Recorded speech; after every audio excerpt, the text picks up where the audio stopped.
O Balanço Geral está aqui numa entrevista especial nesta Sexta-feira Santa com o arcebispo metropolitano de Aracaju, Dom João José Costa. Dom João, o que é que significa o significado para a Igreja Católica do Tríduo Pascal? Muito prazer em cumprimentá-lo. Bom dia para o senhor. Bom dia, Fábio Henrique. Bom dia, meus queridos telespectadores. Realmente esse tempo é um tempo muito importante da nossa igreja. Dizemos que é a principal festa cristã. Por isso que ela é precedida de 40 dias, chamado tempo quaresmal, onde os fiéis em toda a igreja procura se preparar para esse acontecimento. E é uma festa tão grande que não pode ser celebrada apenas em um dia. Daí a razão do Tríduo Pascal. Justamente começando na quinta-feira, com a celebração da Ceia do Senhor, a instituição da Eucaristia e também o lava-pés. É muito bonito aquele gesto. Na quinta-feira santa, Cristo se coloca humildemente diante de seus apóstolos e pega uma bacia com a jarra e começa a lavar os pés dos discípulos, surpreendendo a todos, ele, o chefe maior. E uma cultura daquele tempo, como também nos tempos de hoje, é mais comum os pequenos lavarem os pés dos grandes. Quando Cristo toma essa atitude, os apóstolos reagem, principalmente Pedro, quando diz: tu, sendo mestre, Senhor, lavar os meus pés, de forma alguma. E Cristo foi muito direto com ele, diz: Pedro, se você não permitir que eu lave os seus pés, não terás parte comigo. E ali Cristo lava os pés de todos os apóstolos. Mas ele manda um grande recado, não só para Pedro, mas para todos nós. Se eu, vosso mestre e Senhor, lavei os pés de vocês, vocês também devem lavar os pés uns dos outros. Veja que lição belíssima. Na quinta-feira, Cristo transmite para nós, nos ensinando que o verdadeiro cristão deve estar a serviço dos irmãos. E hoje, na Sexta-feira Santa, um dia muito especial.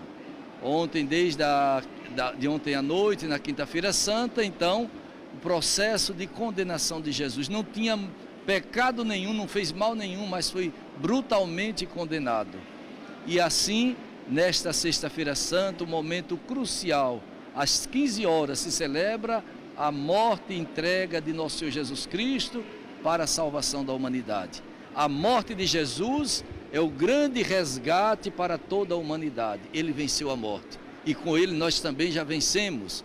Daí a razão dessa liturgia bonita, a adoração da cruz, onde nos aproximamos de Cristo Redentor, Cristo Salvador, entregue para a salvação de todos nós, sendo crucificado. E amanhã, sábado santo, um momento muito especial, onde teremos a vigília pascal. Nesta sexta-feira se comemora a morte e se vive aquele silêncio. Não tem missa na sexta-feira. Não tem, justamente a última missa na quinta-feira santa, na sexta-feira somente a liturgia da paixão, e aí se aguarda o sábado santo com a chamada vigília pascal, onde celebramos a vitória de Cristo sobre a morte. Ele permanece 3 dias no sepulcro, daí o pedido também para que os nossos irmãos se coloquem em silêncio diante de Deus, diante desse acontecimento.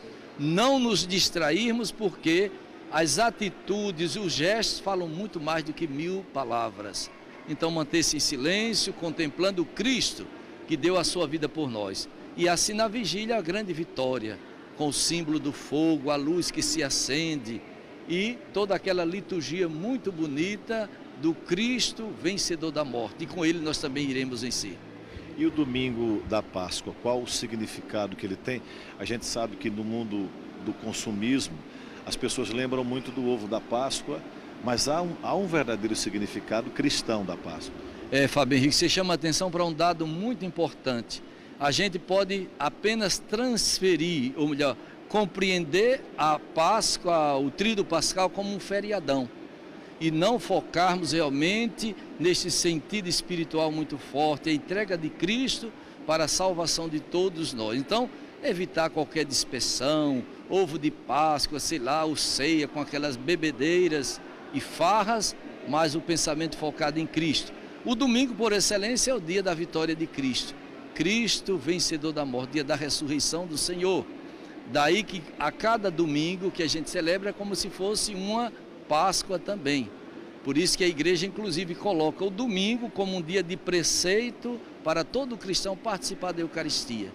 Só por motivo de saúde ou em alguma impossibilidade grave, ele não participa da Eucaristia, mas não tendo esse motivo, deve todos os domingos, que é uma pequena Páscoa, digamos assim, dentro do contexto anual. A maior festa, é claro, nesse tríduo, o domingo fica assim, então, a memória da vitória da ressurreição do Senhor.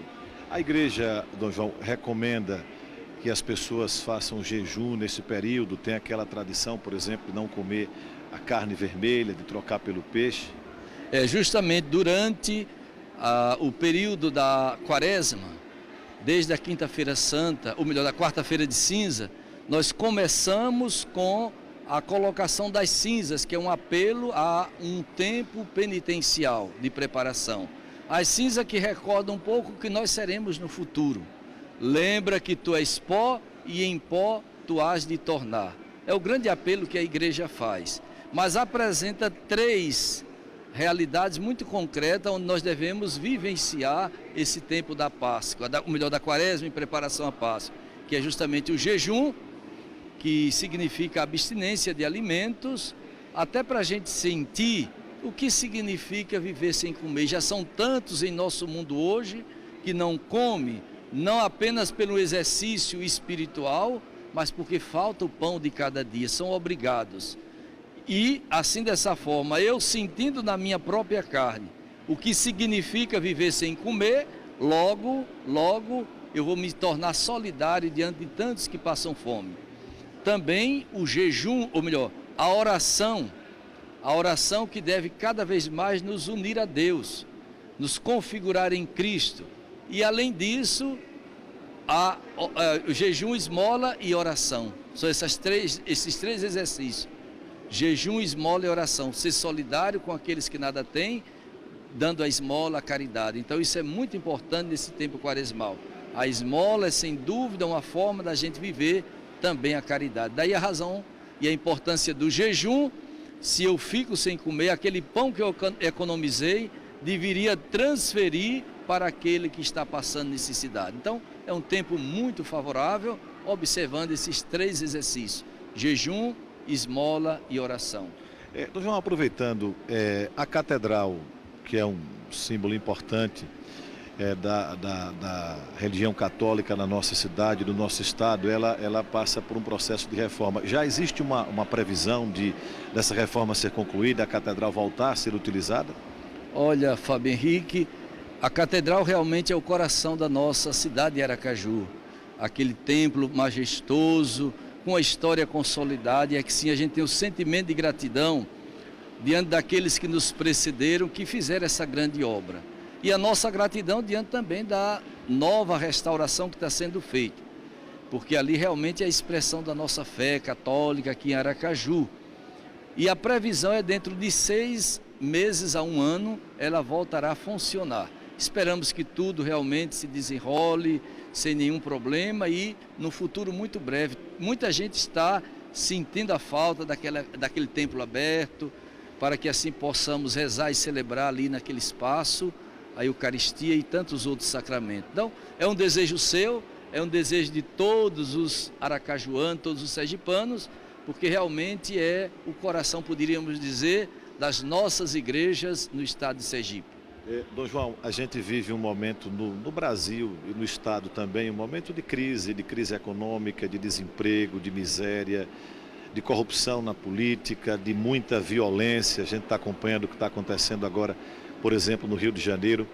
Como pastor da nossa igreja, que mensagem o senhor deixaria para nós nesse dia tão importante para a religião católica? Olha, Fábio Henrique, é um momento muito importante. Em primeiro lugar, celebrando a Páscoa de Cristo, nós acreditamos na paz, na vitória da vida sobre a morte.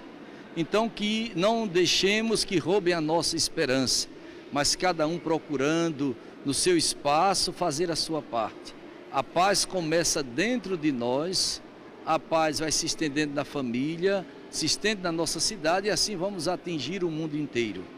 A gente pode até ficar impactado com tanta violência no Brasil e no mundo. Mas isso não deve nos impressionar e nos barrar nessa perspectiva de construção da paz. Depois, com aquela consciência tranquila e certa, a gente pode até não mudar o mundo, mas a nossa consciência deve estar em paz de cumprir com o nosso dever. Se vamos mudar o mundo ou não, não sabemos, mas vamos fazer a nossa parte. Eu acredito, se cada um fizer a sua parte, nós teremos uma sociedade de paz, uma sociedade justa, uma sociedade fraterna.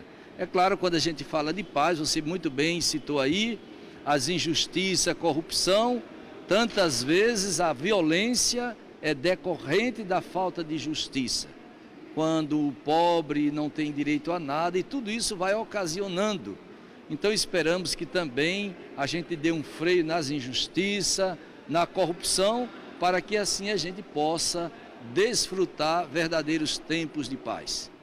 Muito obrigado, Dom João, por essa participação especial aqui no Balanço Geral. Que Deus ilumine o caminho do senhor. E agora gostaria que o senhor desse a sua bênção para todos aqueles que estão em casa nos acompanhando.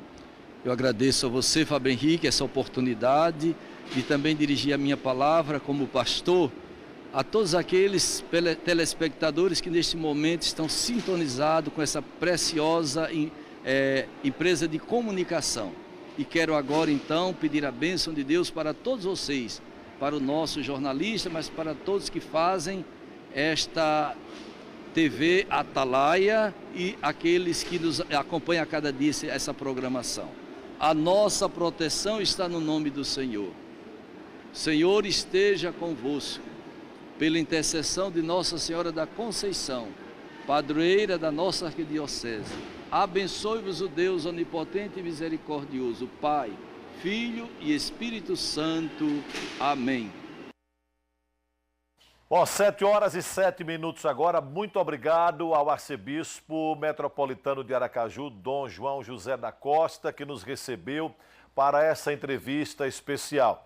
Uma missa muito bonita, celebrada ontem na igreja de Nossa Senhora de Lourdes, no Siqueira Campos, já que a Catedral Metropolitana está, como nós abordamos com o arcebispo na entrevista, interditada para a reforma. Muitos padres, todo o clero da arquidiocese estava presente. É a missa da bênção dos óleos que serão utilizados durante todo o ano. Eu quero abraçar aqui a tantos e tantos padres, amigos com quem tive a oportunidade de estar no dia de ontem, a todos vocês, meu querido amigo Padre Ricardo, Padre Genivaldo, meu amigo Padre Adam da Taiçoca, Padre Marcos Rogério, que era do João Alves, agora está lá na cidade de Itabaiana, enfim, tantos amigos, para não cometer injustiça de esquecer alguém. E no final da